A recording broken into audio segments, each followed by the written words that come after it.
Let's see his latest slice of lunacy that he happened to say on national TV yesterday. Take it away. What the organizers, the central organizers, made it very clear what their goal was. Their goal was to overthrow the government. They didn't hide that. They stated it very boldly on a website. They've repeated it in numerous press conferences. They wanted to overthrow a democratically elected government with a committee of their own choosing. I mean, it was very clear what their goal was. And the fact that policing and other levels, other security forces were colluding with these folks is deeply concerning. Like, their goal was not an innocuous goal. Their goal was to overthrow government and to replace it in a fascist way without having any elections, without having elected officials. Pretty serious that security forces were still working with them despite their very clear stated goal. So that's something that I hope is addressed. And again, the ultimate failures that got us to this point, I hope, are addressed. What can be done in the future to prevent that from happening? Yeah, and January 6, 2020, that in Washington, D.C., Sheila, that was clearly an insurrection waiting to happen, except when you look at the photo of the people going into the Capitol building, it looked like attendees trying to get into Comic-Con in San Diego. But, I mean, what is he, I'm not an NDP fan, but man, do I pine for the days of Thomas Mulcair, even Jack Layton. At least they were adults. At least they weren't, consumed. Well, to use a phrase that the left has said for so many years, while the pandemic was going on, consumed with conspiracy theories. How was this going to be a takeover, Sheila, of the Parliament buildings, when you had too many people busy in hot tubs and in bouncy castles? I mean, where's the beef in terms of, if you're going to have an armed insurrection? Well, there's the first part of the equation. Where were the arms? I mean, this was a peaceful protest. And for Jagmeet Singh to say, look at the chatter online. Oh my goodness, Sheila, if we were to take the chatter online with everything we see coming over in terms of the bark being worse than the bite, you wouldn't know what to believe. But this is preposterous. This is once again another indictment, I think, and I'm sorry if you're a card-carrying NDP member, Jagmeet Singh has rendered your party irrelevant. What are your thoughts, Sheila? It's funny that we have this clip of Jagmeet Singh talking crazy, because on the Ezra Levant show today, I am speaking to Lauren Gunter, who wrote a really great article. He's a columnist with the Edmonton Sun Post Media. One of the great ones still left there. And he basically said, why would anybody vote for the NDP? Besides the fact that they aren't doing anything to be an opposition party, they are basically an extension of the government party right now. They are just like the socialist caucus of the Liberal Party of Canada at this point. But he's also crazy. Like, he's saying crazy things. Nobody is charged with insurrection. Nobody is charged with sedition-related crimes. They are charged with mischief and enabling mischief. And actually, if I'm reading that Democracy Fund press release correctly this morning, even the enabling mischief charges are getting tossed out of court. They were representing some people who had carried gas cans to the truckers, and they were charged, and those charges were withdrawn. Jagmeet Singh really wants the convoy to be something that it wasn't. There might have been a tiny fringe minority, to use a phrase the Prime Minister used, that may have said, yeah, we're going to overthrow the government and we're going to instate this like quasi panel of people to do it. Yeah. But was that any, sorry to interrupt, but was that a serious part of the convoy? No. And by the way, if those people wanted to overrun Ottawa, they could have 1,000 times over. These are the country's useful people. They are the man's men, the people with useful skills. The police were vastly outnumbered every step of the way. The Ottawa police remain one of the worst police forces in the country, completely inept. That's why every other level of government had to step in. If they wanted to take over Parliament Hill, they could have.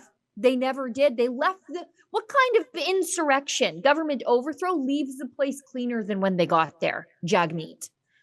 And Sheila, crime actually went down in Ottawa during the so-called occupation.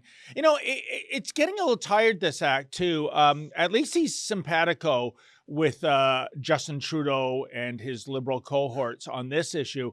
But, on an almost daily basis, Sheila, you have Jagmeet Singh in public at a press conference condemning the Justin Trudeau government.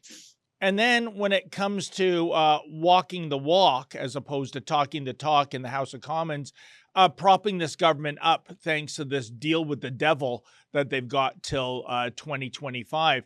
I'm really hopeful, Sheila, that I don't think, and I could be wrong, I don't think we're going to see an election this year. I think we'll probably see it next year. And I hope so, if for only one reason, it's going to screw Jagmeet Singh out of that pension. That's what the unspoken reason is for propping up this Liberal government. Look at the timeline, folks. He gets elected 2019. You need 6 years to get the full pension. 2025, bingo, Bob's your uncle. And wouldn't it be just so wonderful and wicked, Sheila, to see Justin Trudeau pull the trigger on an election just months before his pension kicks in? Because Jagmeet's counting on that. Those Armani suits that he wears, that BMW M3. Oh, yeah, by the way, where's the whole climate change argument when you're driving a Bimmer with over 400 horsepower using fossil fuels? Yeah, he needs the dough, and I would just love it to see him betrayed by his best bro, Justin Trudeau. Yeah, he could probably use the cash, since I think he's run the fundraising apparatus of the NDP so completely in the ground that I don't think he takes a salary as a party leader. So I think he could probably use the top up of the pension.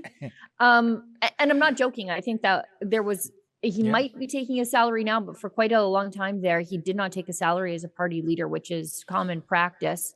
And by the way, the only real threat of violence that I saw coming out of the convoy, or the convoy-related activities, was when one of his buddies in the union movement threatened to throw people into a frozen river in Windsor. Do you remember that? Yes, that would be, Sheila, David Cassidy of Local 444 Unifor in Windsor. Oh, sorry, folks. Not the David Cassidy of the Partridge Family who sang, or at least mouth sang, I Think I Love You. Because this Mr. Cassidy, his song is I Know I Hate You. And he was going to round up 1,000 members of Unifor, auto workers, go down to the Ambassador Bridge, beat up the folks that were protesting there, and then throw them into the Detroit River in the month of February, which, Sheila, is basically a death sentence, to tell you the truth, especially after you've been beaten up and you probably have an inability to swim to shore. There's that loving, tolerant left for you. How is this guy skating on this, Sheila? I saw a clip of our report where we went to Unifor in North Toronto. And if you're ever going up the 404, folks, they've got a brand new multi-tower swank building just down the road from where their old building is. And we discovered the only person that seemed to be employed there was a male receptionist telling everybody that all the Unifor head honchos are working at home. So if you're a Unifor member, are you happy that your tax dollars, your union dues rather, are going to propping up this ivory tower in which nobody resides in, and that you've got somebody like this vile David Cassidy in Windsor who is openly professing violence to peaceful protesters? Please, if you're a member of the union movement, especially if you're with Unifor, try to make that case that this is completely kosher. Yeah, the good thing is, what we all know about union bosses is that it's been a very, very, very long time, if ever, that they've done any physical labor. So the idea of this guy coming and tossing people into the river seems a bit far-fetched. That's a clip from something we call Rebel News Daily. It's our daily live stream hosted by my friend David Menzies, but the show also includes a rotating cast of hosts and special guests, including me. It's a great way for us to talk about the news of the day as the news is happening in an unscripted fashion, and it's an awesome way for you to interact with us as well. We stream every weekday, 1 p.m. Eastern, 11 a.m. Mountain, wherever you find Rebel News. See you there.